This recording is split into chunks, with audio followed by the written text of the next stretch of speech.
right here at the Reggae University at Rototom SUNSPLASH 2026, 31st edition of Rototom SUNSPLASH. And sorry, can we turn off the background music for me, please?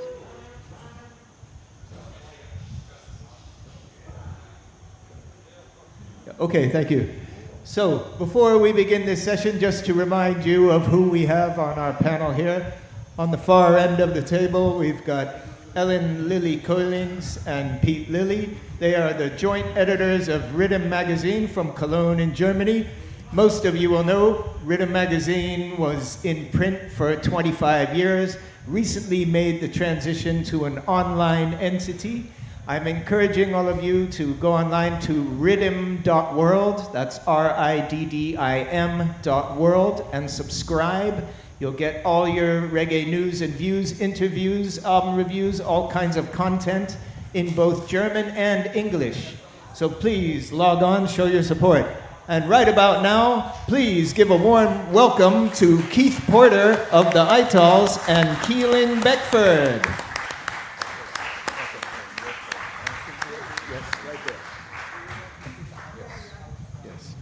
And the gentleman to my left, of course, is Pier Tosi, broadcaster and journalist from Bologna, Italy, presenter of the Soul Shakedown Party radio show. So, Keith Porter, welcome to Reggae University right here at Rototom SUNSPLASH. Yeah, blessed, more thanks, most love everyone, you know. Now, the Itals have a very long, rich, and deep history as part of reggae's development. And in order to understand better the evolution of the Itals, I'd like to begin this session by asking you to tell us a bit about where the group really came from, how the group came together. And I understand that before the Itals, we had the Westmalites. Yeah. Sorry, we're having some technical interference. Yeah. Well, okay.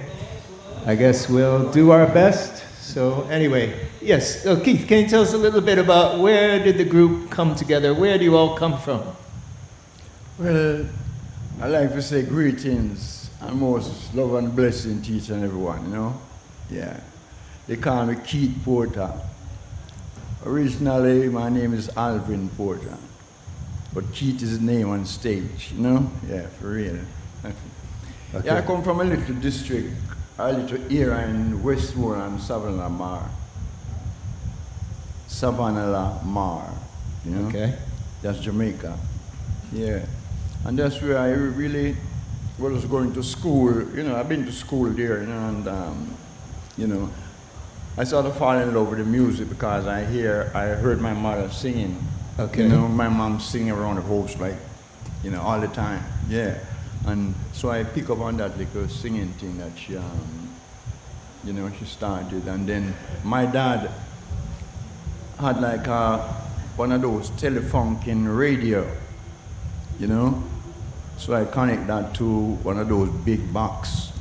And every song that played on the radio, I would sit there and listen, you know, so that's why I really get started listening to music. I listen to my mom singing around the house, you know. So what kind of music was inspiring you that you heard on the radio? Well, it was all kind of music, you know. We have from calypso to R&B, hip-hop, every kind of stuff that plays, I would listen to it, you know. Those times we have calypso and mento, pop and mento, you know, stuff like that. Mm-hmm. But definitely, when I get started singing, I was in school, and I, like I said, been listening to music over the years, and you know, kind of get to love it, not like it, but love it. Okay. Yeah, and I sit in school one day. And then I have a brother named Roy Simit. Both of us used to sing, you know, go out and practice little things together. So we come up with this song, Highty Tighty, and start singing it. to ourselves, you know. And then I decided that I want to go record. I want to hear it play on the radio and stuff like that, like when I'm listening to other people's music, you know. Okay. So I went to Kingston. As a matter of fact, I hid from school that day. Oh yeah. I was supposed to be in school, but I hide from school that day, really. And I decided I have to sing. And I go to Kingston, and it happened that Studio One, you know, with Cox and Dad, with the studio I went to Treasure Isle, you know, which is Drew Creed, you know, but I didn't get through. So I decided I have to go back the next week. And I go to Studio One, Coxon, and that's where I got selected, where I did the first tune called Highty Tighty. Okay, well, before we go any further, just give us a little taste of track 1, and we'll just see if we can take a listen to it.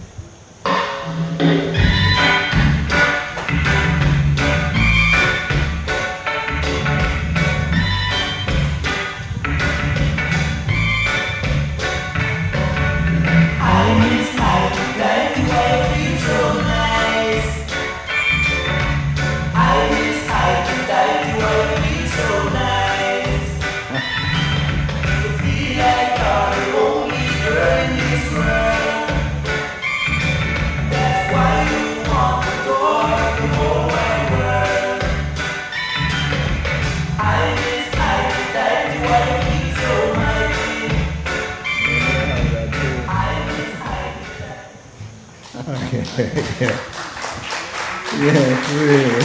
So, Keith Porter, what was the song actually about, what we tried to express there?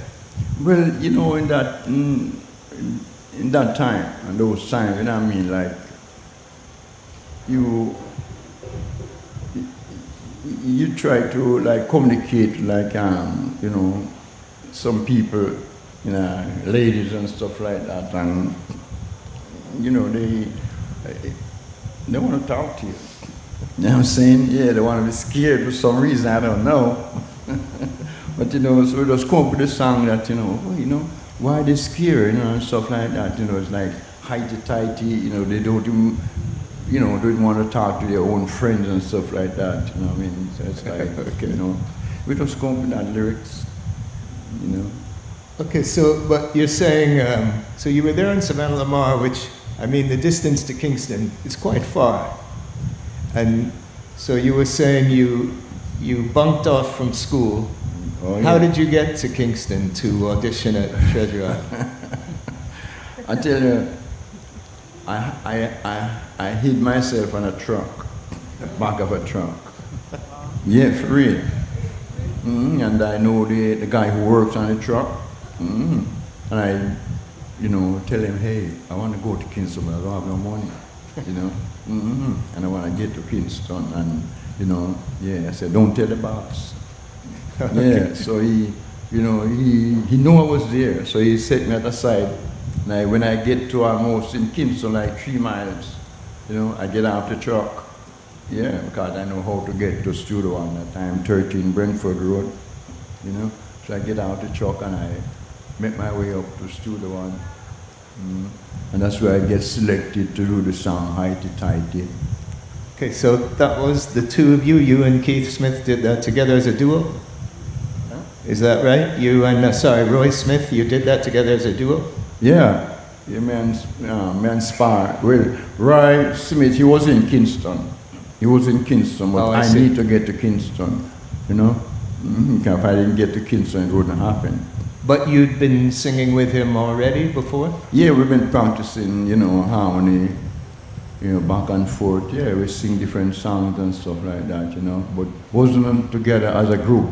Okay. You know, he was practicing on his own, or practice, but sometimes we do match up together and do something. But just happened that day, that, you know what I mean, I started singing the song and he just feeling and yeah, we come like I do it. Okay, so was that the only song you recorded on that session, or did you do 1 or 2 more? Well, that was the only song we did that day, but then we went back and did 2 more songs, you know, for Rick Coxon, you know, one called Cry for Black Boy, and another one called Will You Come Home. That is the song that Ronnie took and redo it over and called it Won't You Come Home. Right, right. Well, we'll just touch a few little more tracks and see what you can tell us about these, if anything. So give us a little taste of track 2, and we'll see if this has any memories for you.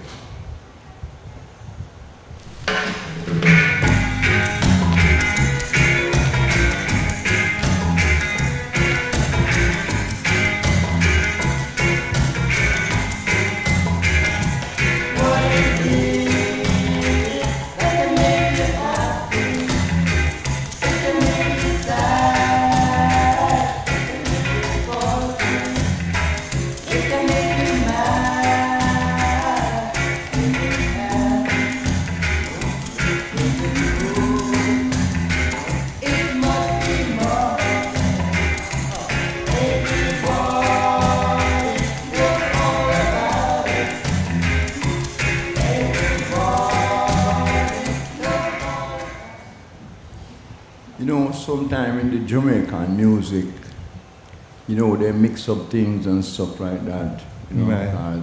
I have no recollection of this song. Okay, definitely. so it might have come out credited in Westmorelites, Yeah, but maybe definitely. it wasn't you. Yeah, that wasn't me. Okay, that's fine. Yeah. Well, we got a few more that might not be you, but let's just take a little listen to track 5 and see if this is something you remember or not.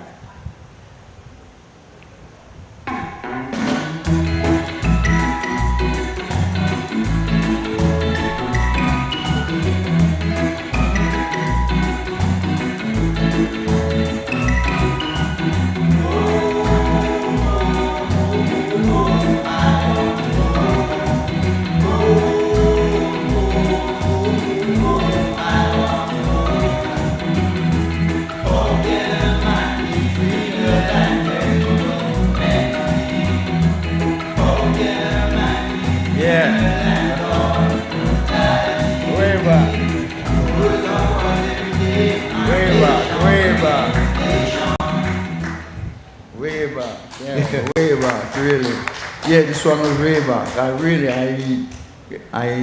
remember this one really. Okay, well, long so time. this is one you recorded for Clancy Eccles. Clancy Eccles, yeah. Mm-hmm. So after you left Studio One, how did you end up recording for Clancy? Well, Orange Street, we call it the Beach Street, So it's like, you have Clancy Eccles, you have Nago, you have JJ, you have Harry J. You have so much different, people, so that's why we call it Beach Street, and just down the road there, at the circle, again, you have the big radio station, so it's like Beach Street. That's what we call it, Beach Street, Yeah, so essentially Orange Street is like one long street that had all these different record shops with aspiring producers running. Yeah. Anytime you turn to Orange Street, from Coronation Market, turn on Cope and turn on Orange Street, it's all music right there. Randy's record, right on the corner, and all the way up Prince Buster, JJ, yeah, RJ. Is everybody, it's just like, that was the spot. Okay. Yeah, reggae music in Jamaica. Anything you want to find, you could find it right out there. Reggae music, anything. And that song we just listened to, Zion, We Want to Go, was that successful at all? Well, we put it out for a long time, it worked, to a distance, but then we stopped promoting it. Okay. But it did well. It did well in that time. Okay, so let's give us a little taste of track 4. We'll see what you remember about this one.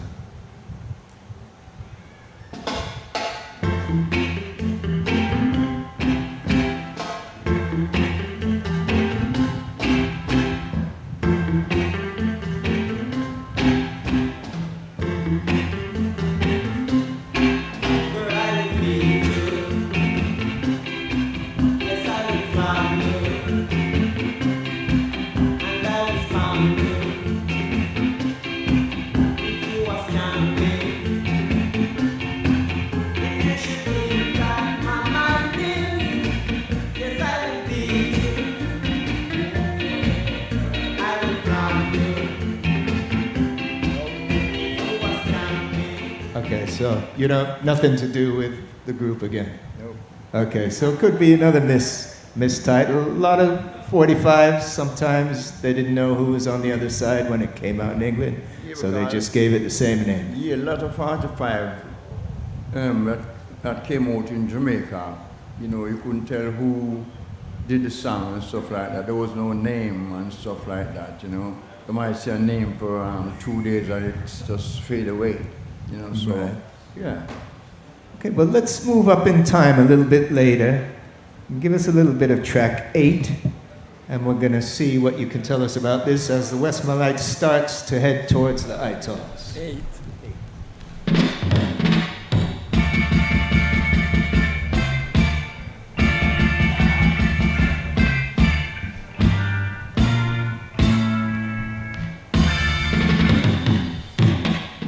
This is a land of unity, just like a fire and you will see that you have love, peace and harmony. That you have love, peace and harmony. I see silence to rainbow, I see silence to rainbow. I see silence to rainbow. Yeah, that's, the song was, Lloyd was like the lead singer on that song, so we just carry harmony around that, you know. Okay, Lloyd Ricketts. Yeah, Lloyd Ricketts, yeah. So how did he come into the group exactly? Well, I tell you, I was working in like 3 different bands. There's one band in Savannah called the Barrington Williams and the Aces. Okay, Yeah, and there's another one called Future Generation. oh yes. And there's a band in Lucy called Soul Hermit. And I was singing all those 3 bands. Okay, You know. And then we started working at hotels and stuff like that with Future Generation most of Right. the time. And after a while I decided I want to get back in this recording thing. And that was in 1976. I Okay. decided I want to go into the music thing seriously again. So I went to Kingston after Ronnie did Want to Come Home okay, on the Spider-Man label. So I went into Kingston and I get the rhythm because that rhythm was played already. And I got the rhythm like a Thursday and I go back to South. The same Thursday, I went into Kingston like this Thursday and I went back to Savlamar the same Thursday after I got the rhythm. And the next Thursday I was back in Kingston. uh-huh. And the producer, everybody said, oh, you know, like, they don't think I have a song and, you know, I just want to sing. Yes, I want to sing, but I have a song. And they were contemplating and emphasizing, but they come up with a studio, yeah, at Harry J's studio, Okay, yeah. So we get some time at Harry J's studio to go in and record the song. So we start playing the rhythm, uh-huh, and I started singing the song. But after we did the song, you know, I sing the song, and Ronnie was outside, and we started playing the song, and Ronnie came in. Okay. He said, you know, let's put a harmony on the song. So we go back in, and I sing one of the voice, and Ronnie sing the other voice. So Lloyd wasn't really on the song, okay, you know.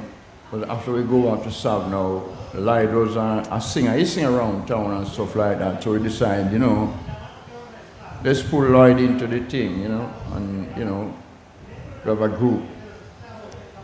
So we went back to Kingston 2 weeks after that, you know, with Lloyd and, you know, present him as one of the singer in the group, you know. But he didn't really sing at the inner this at time. I right. did that song with me and Ronnie, you know, alone. Okay, well, we're going to get to that in a minute, but since you mentioned Future Generation, and also you mentioned Cry of a Black Boy before, so give us a little taste of track 9, and we'll see what you can tell us about. It's quite a monumental track.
We did for a longer time.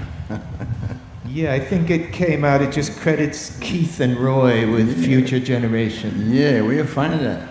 We'll find that. Well, seek and you shall find. But so somewhere along the line in the mid-1970s, the Westmorelites kind of ceases to be, and then you end up with the Itals. So let's give definitely a little listen to, as far as I know, track 7. This was the first one to come out crediting the Itals, but see what you can tell us about it.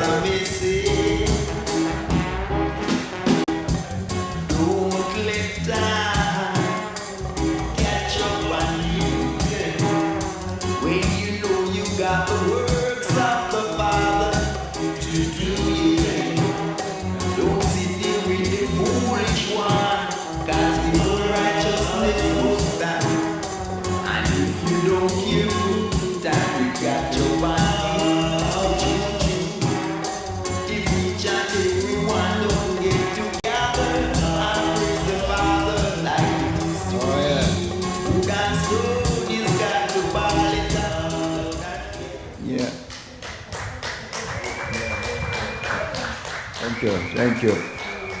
Yeah, that was one of our production, but they returned it over to Spider-Man. Yeah, Lloyd A. Campbell, who had the Spider-Man label. Oh yes, he owned that label. Yes, and it's on the same rhythm as Joy White, Dread Out There, which became a hit for her. Oh yes, definitely. Yes, so that began a long working relationship with Spider-Man. Yeah, and you know, with Spider-Man, they have a brethren in Jamaica called Scabba, Pat Scabba. He's really influential, because like if we're doing a session and stuff like that, we want to have Scabba there. Yeah, I'm telling you, he's one of the magical person in this thing. He have like about, I think he have like about 7 years or more, for real. He can hear stuff.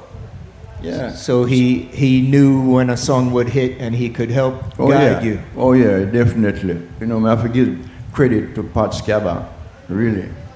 He's really a person who really helped the reggae music along the way. He helped many artists like Ronnie Davis, you know, many more, you know, see, never get grip.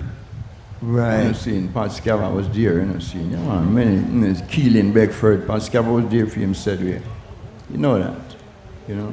Yes, and of course Pat Scabba had labels like On Top, and On later, Top label. Oh yes, definitely. You know. And he was later involved in the Teams label with Jaloid. Oh yeah. Yes. You know. So now that song that we just listened to, Time Will Tell. So who's actually singing on that track? Yeah, I'm singing that song. I was singing that song, Itals. And who else was in the Itals at that point? Well, that time was Ronnie, Lloyd, and myself. Okay, so you, Ronnie Davis, and Lloyd Ricketts. Yes. definitely. And so that was like the core of the group for quite some considerable time. Oh yeah, definitely was Trevor singing. Lot of a good harmony, you know. Yeah, sing the good harmony, and that's why we, you know, brought him in the group. Okay. So a couple years after that track came out, you end up with a landmark, the song that really made the Itals name, and that's been an iconic song from then till now. So let's take a little listen to track 12, and we'll see what you can tell us about it.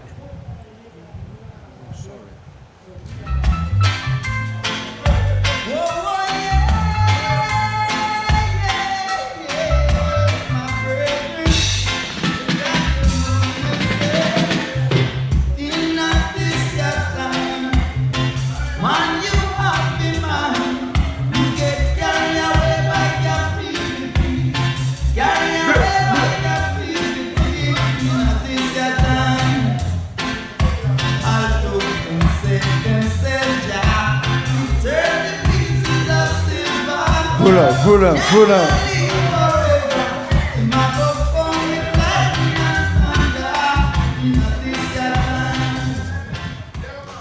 Yeah, that's it. I'll forgive myself on top of this one too, for real. Yeah, like I said, for real, you know, Rastafari, live it.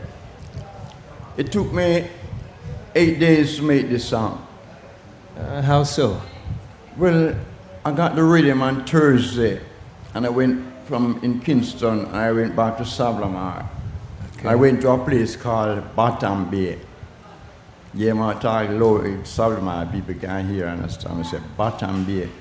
We call it Bottom Bay. You have a long beach and stuff like that, road, you know, and people, you know, we used to go down there and, you know, have fun.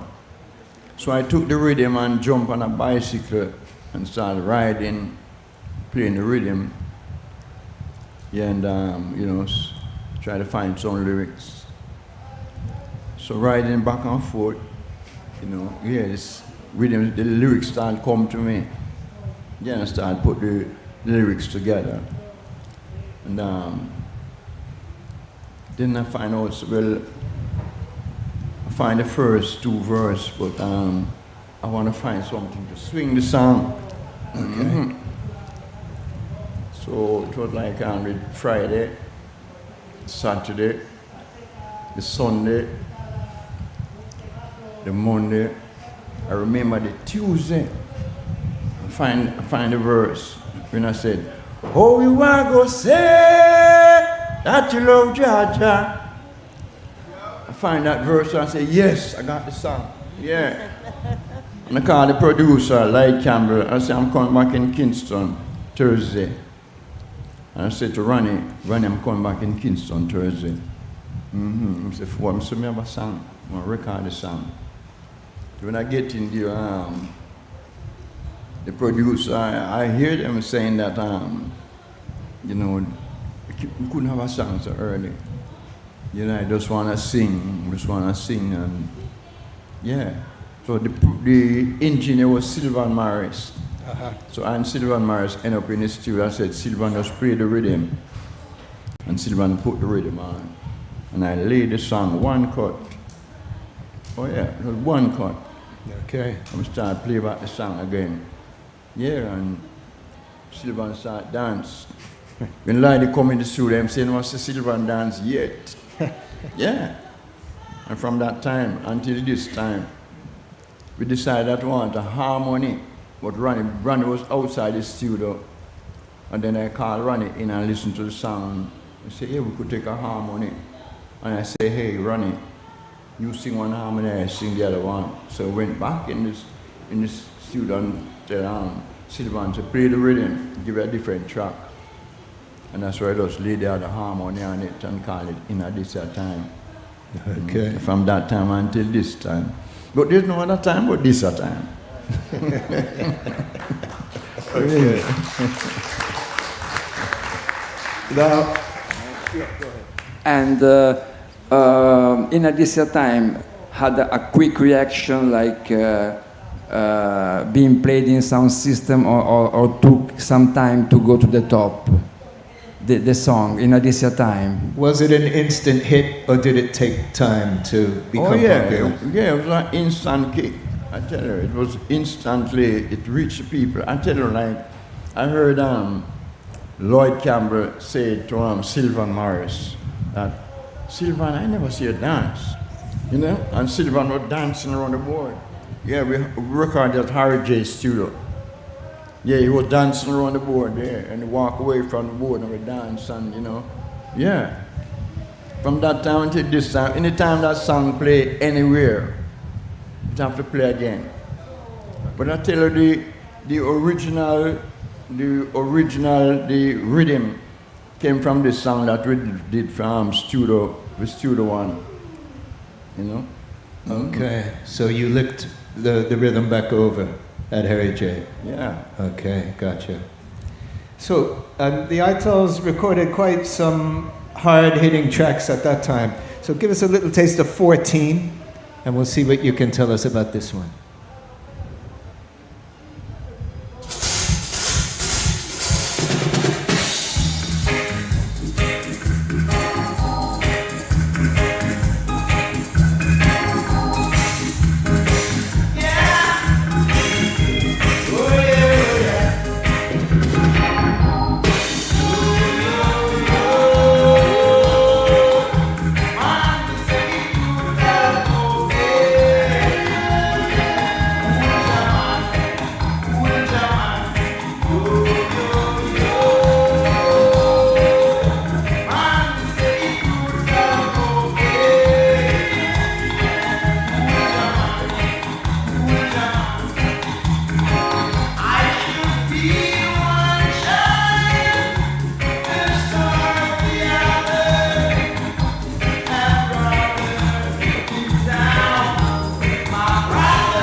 Yeah, for real. Brutal out there. Even until this time, it's brutal out there. Because you walk down the street and, you know, I've seen many people got brutalized walking down the street, you know what I mean? Yeah, brutal in many different ways. You know, see, no food to eat, no place to sleep, you know? And, you know, it really, when I see things like that, you know, it really moved me in a direction to say, you know what I mean? I can't help everyone still, you know? But I just give thanks and praise the most, I know, because I know every mouth must be fed.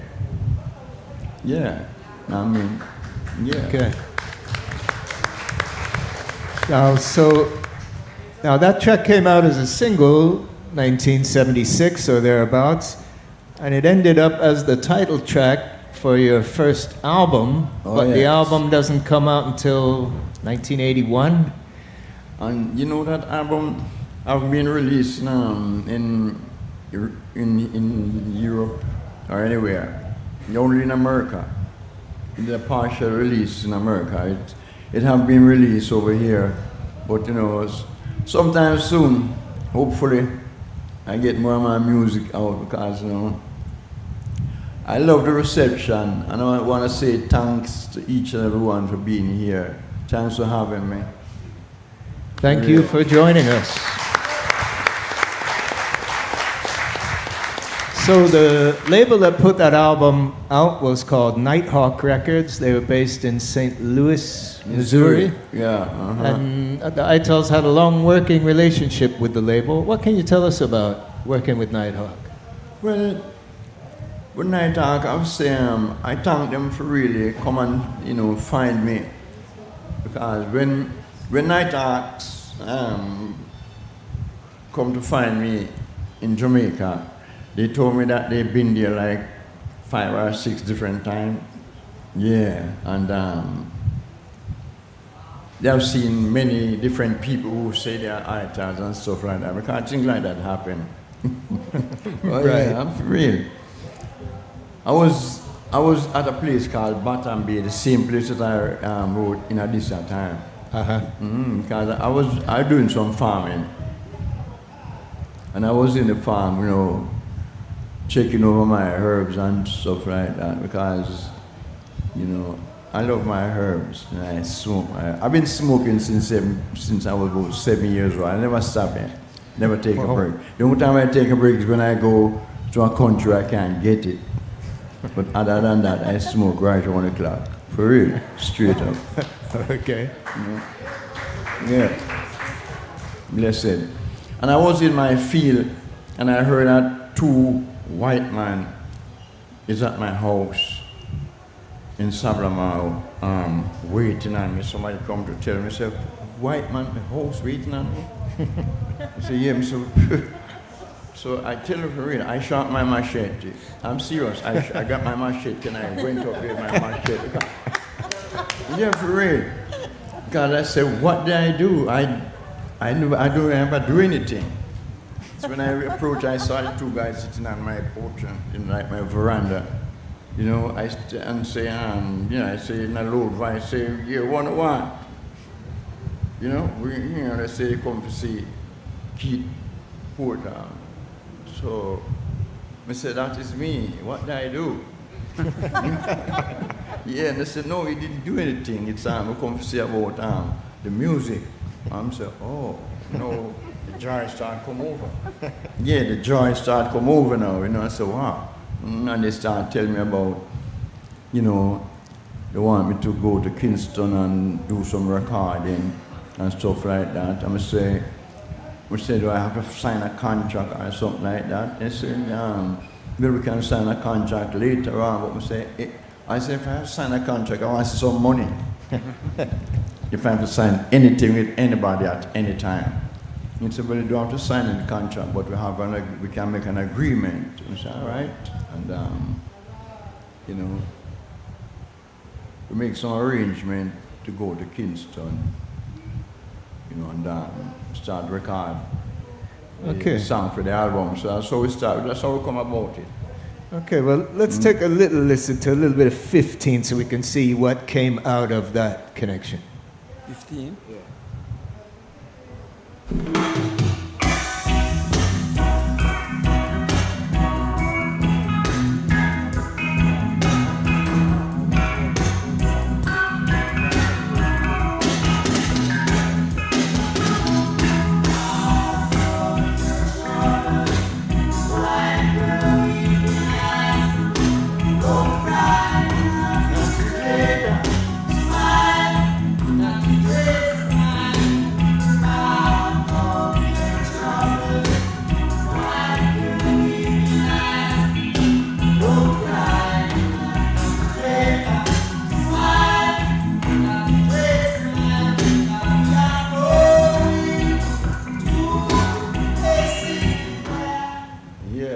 Yeah.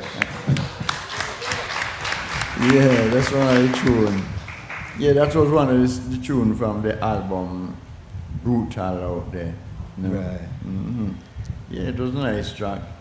Yeah, I love it, you know, love what he's saying, you know. Yeah, for those times, you know, Rasta, we start growing here as a Rasta and thing like that. They get chased by police, you know. Yeah, I see the whole people with, you know, long dreadlocks and cut it off with glass bottle and stuff like that. Mm-hmm. You know, the same thing they do when, if you have a little dry herb. I slip 2 shots. Yeah, with just like a pound and a half of herbs. Yeah, 2 gunshots from police. You know what I'm saying? In those times, you have to run. Right. Yeah, you have to run with your life, not for your life. You have to run with your life or you lose it. Yeah, you know, in those days. So, you know, nowadays, I see Rastafari, I say most love and blessing for all those who said Rastafari and hold, you know, ride the chariot. Because I have a song named Road Rastafari Chariot, you know? Yeah, because I know the chariot have to move on from that time until this time. You know, I've been rolling the chariot from that time. Oh yeah, man. Sure. Okay, well, yes, thank you. So, speaking of rolling chariots, so we know that during the Nighthawk years, the Itals began to perform abroad. So my colleague Pierre Tosi wanted to know what your memories are of the first performances you gave abroad as the Itals and about touring generally. Well, the first performance, as I can recall, was in Boston. Yeah, Boston, Massachusetts. I think it was Roots Radix. Itals Roots Radix. Right. Yeah.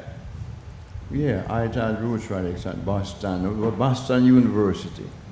Okay. Yeah. And what was that experience like? It was nice, man. It was good. We were, the booking agent was called Paul Kahn Conservative, something like that. Yeah, I remember. It was a nice show, you know. It was a really good show. You know, it was my first show here in America, and you know, we tried to lay it down as the best as we can. And Roots Radix, one of the incredible band out of Jamaica, I would say. Enough respect, enough applause for Roots Radix band out of Jamaica. They've been holding up for over the years. Oh yeah. So, Big. well, since you Big. mentioned Oh, Roots yeah. Radix, and again, that's the thing about the Itals is they have all these unexpected connections. So give us a little taste of track 16, and we'll see what you can tell us about this one.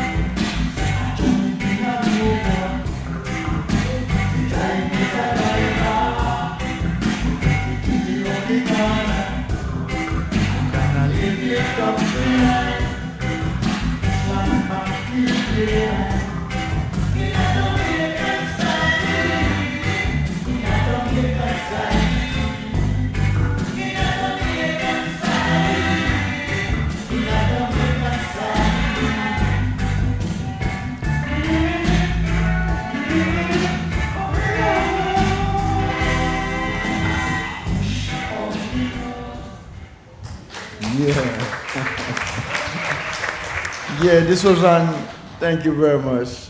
This was on one of the Jamaican Song Festival. Right. Yeah. Actually, Dwight Picnic, who plays guitar for Roots Radix, he wrote this song. Yeah, and we sang the song for him. Okay. Yeah, on the Song Festival. Yes. Yeah, it was nice. It was good. It was, you know, it was enjoyable. Really, I enjoy it. I love it.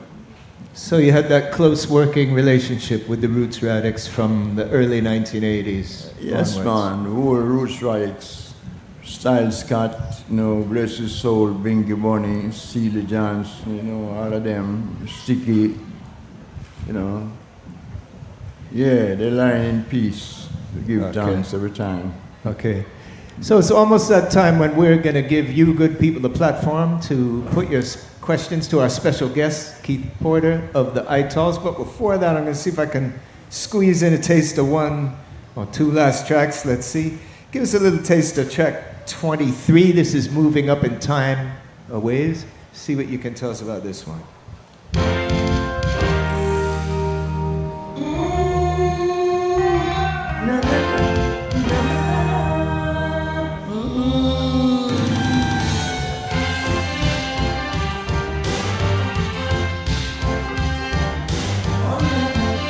Okay.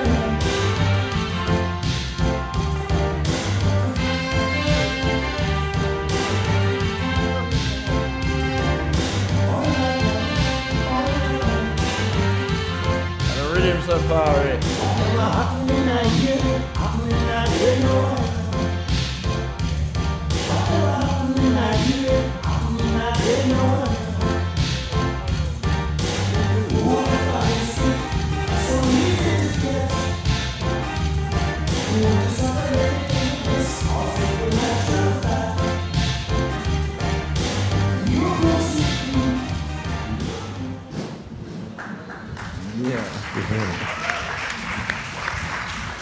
Yeah, that's the title track of the album called Easy to Catch, you know. We did that on the Rhythm Safari label. Yeah. So Rhythm Safari, of course, was a label started by a gentleman called Hilton Rosenthal, who came from South Africa, was the main driving force behind the band Jaluka. So how did you end up working with Rhythm Safari? Yeah, it was good. It was good that time. You know, yeah, we did a lot. We did that album, Easy to Catch, and I also covered the Bob Marley on it, and have Rita Marley, Judy Mort, and Marcia Griffith sing harmony, and you Could You Be Loved? I covered that song, and have those three ladies sing harmony on that song for me. Okay. Yeah, so it helped bring you to a wider audience. Yeah, blessed be love. Okay. Okay, I'm so here, I'm all yours. okay. Okay, so just as we're about to move to the question and answer, just do our fellow panelists have any questions to put to Mr. Porter before we come across? Yeah. One. Okay, now it's working.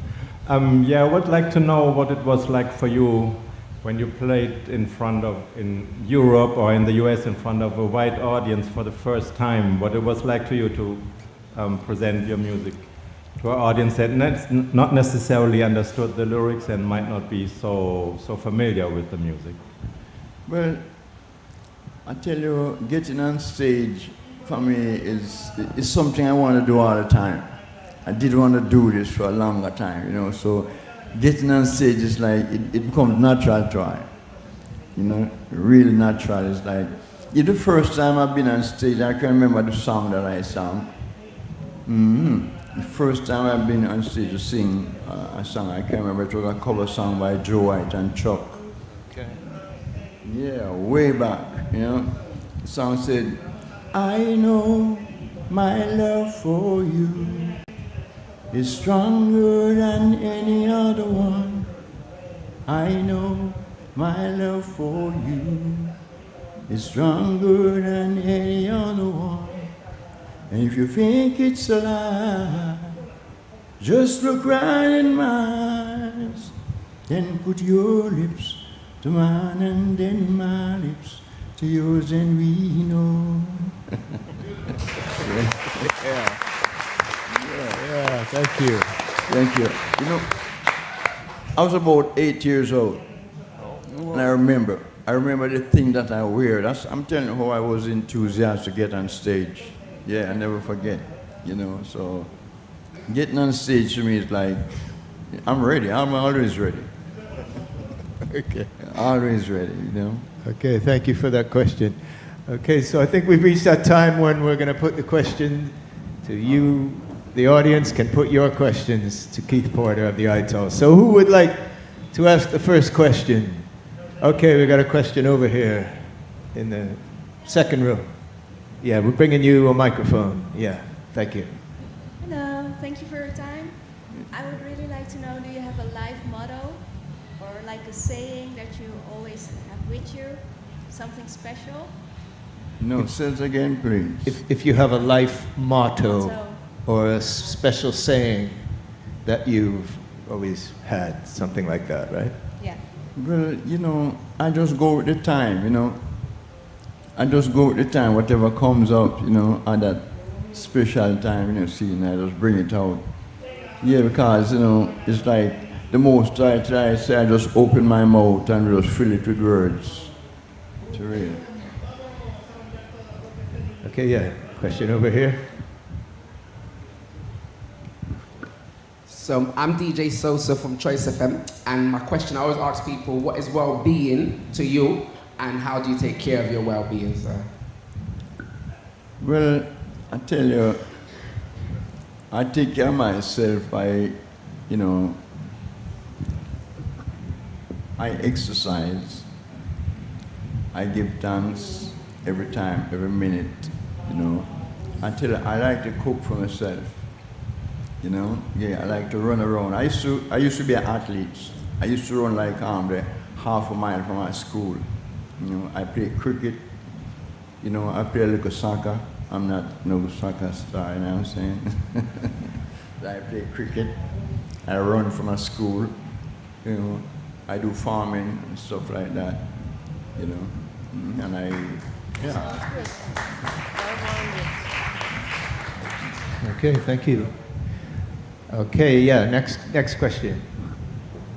Hey, my name is DJ Thurgood with IRICAST Radio, and I was wondering, with all the genres that reggae has kind of sprung off, like hip-hop, dubstep, reggaeton, do you think there's still room for like traditional reggae bands and harmonies and that sort of music, and what do you think the future of traditional reggae music is? Well, I tell you, you could never have the branches without the roots. You know, so anywhere you come from, you have to have the roots, and that's what I'm bringing, you know, to this festival. That's what I'm bringing to these people, the real roots. In the first place, maximum respect and legend. I was wondering, are you working on any new music at the moment? Like, because roots can still be produced in modern times, yeah? Oh yeah. Roots is the real thing. That's where it's coming from. But are you working on any new music at this moment? Yeah, I'm working on lyrics right now, you know, just talking to these people, bring me some different vibes, you know what I'm saying?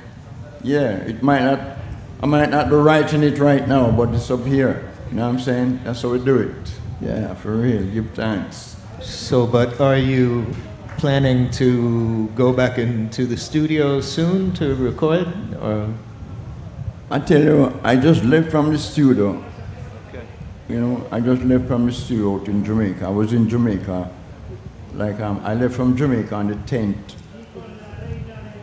of August. I was in Jamaica at that time, you know, and I flew to Washington, D.C. Then from Washington, D.C., I come here. So I still have some of my music that I was working on with me. Okay. Yeah. Okay, so pretty soon I got new music coming out. Okay. Yeah, thank you for that question. So you do have new music on the go, but it's just not quite ready to release yet. Not ready to release yet. You know, I've got to let these ones flow some more, you know. Not I'm just getting to know you people, and you people are just getting to know me. Now I'm going to be presenting new music. Oh, yeah. Okay, thank you. Yes. More questions in the house. Who else has some questions for our special guest? Don't be bashful. Anything I can answer. I'm here. Okay, Ain't going nowhere. One in the front. I think the mic's not on. Yeah. Yeah. Pass the mic back, and we'll do a quick switch. Quick adjustment.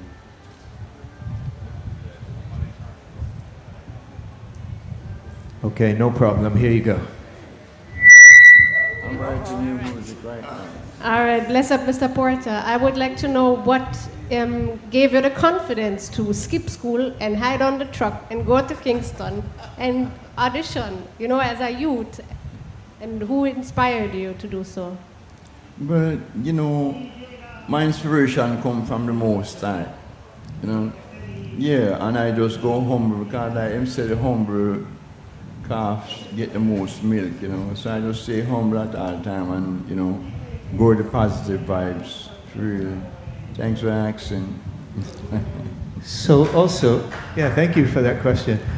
Yeah, also, you mentioned that the first time you came to Kingston to audition, you went to Duke Reed, Treasure Isle, and Duke Reed turned you down. And then you came back and you went to Studio One, and at Studio One you passed the audition. So why do you think you passed at Studio One and not at Treasure Isle? Well, I think at Treasure Isle there was a sort of bad little vibes was going on, you know, because I've been to Treasure Islands a couple times well, and every time that I get up there, I heard next week, 2 more days, and I didn't have that time because I live in Westmoreland, so I have to go back and come back. But this time, I decided, hey, I hired on a truck, and I'm gonna make use of this. Oh yeah, so I go straight to Studio One. Yeah, glad he was there. Jackie Me Too, one of the greatest keyboard player I ever known in Jamaica. He was playing for Studio One, you know, and he called me in, he and Scully. Called me and said, come in. Yeah. And then Cox's dad looked at me and said, "Countryman." I said, "Yes." "Come over here, countryman." And he said, "Go in the studio." Yeah, and you know, that's why, yeah, for real. Okay. Thank you. Yeah. I was named Countryman before those cards came out, called Countryman. Oh yeah. But that was 1967. Right. Oh yeah. Okay. Okay, so I think we got time for one last question for our special guest, Keith Porter of the Itals. So who would like to ask the last question to end this session? Oh, I have the mic, so I have the question. So go for it. I have the power in my hands. Were there any other youths that wanted to be musicians in Westmoreland in those days and then became famous? Some other youths from your same area? Yeah, where you see what happened to them? Did anyone else from your district in Westmoreland make it in music? Yes, man. Yeah, you have a lot of people who played my keyboard man that I brought the first time to America. He's playing with Capleton right now. Garfield, you have Patrick, you have Chelem, you have Yu, Ducky with Roxbury, who's one of the greatest bassman in the western section right now down there. He plays everything. He's like from a Holt. You know? Okay. Yeah, for real. So you're saying it was mostly musicians that ended up in backing bands? Yeah. Is that correct? Yeah. Mm-hmm. Okay. Most of musicians and stuff right now. Okay. We hang out with the musical crowd, you know? Yeah. I tell you, when I started to listen, I used to listen to like Otis Redding, Sam Cooke, people like those kind of, Nat King Cole, those are the people I listen to in the scene. Mm-hmm. As a matter of fact, the first song that I sing from on stage was one of Otis Redding. Oh, you did an Otis Redding cover? Yeah. Oh, yeah. And who did you record that for? Well, we recorded from, it was a private guy. It didn't come out. Okay. But we think we did a good job on it. Okay. Yeah. The guy, I don't know what happened to the guy. He was running a nightclub, this hotel in West End. Okay. Yeah, called Coconut Grove. Okay. Over there in the grill. Mm-hmm. Okay. Gotcha. Oh, she made me weary, and young girls, they did get weary. We used to sing that tune there. We recorded that song, the Reggae. Okay. But it never come out. Okay. Never came out. Yeah. All right. So, Really. good people here at Rototom SUNSPLASH, just to remind that we will be right back here tomorrow at 5:30 p.m. We will be remembering Lee Scratch Perry with his son, Omar Perry. And then at 7 p.m., we will have a session entitled Unconquered People, featuring Wiss of Israel Vibration. But right about now, please put your hands together one more time for our special guest, Keith Porter of the Itals. Blessed below. Thanks for having me. Thanking all of you. And I hope you all love me tomorrow.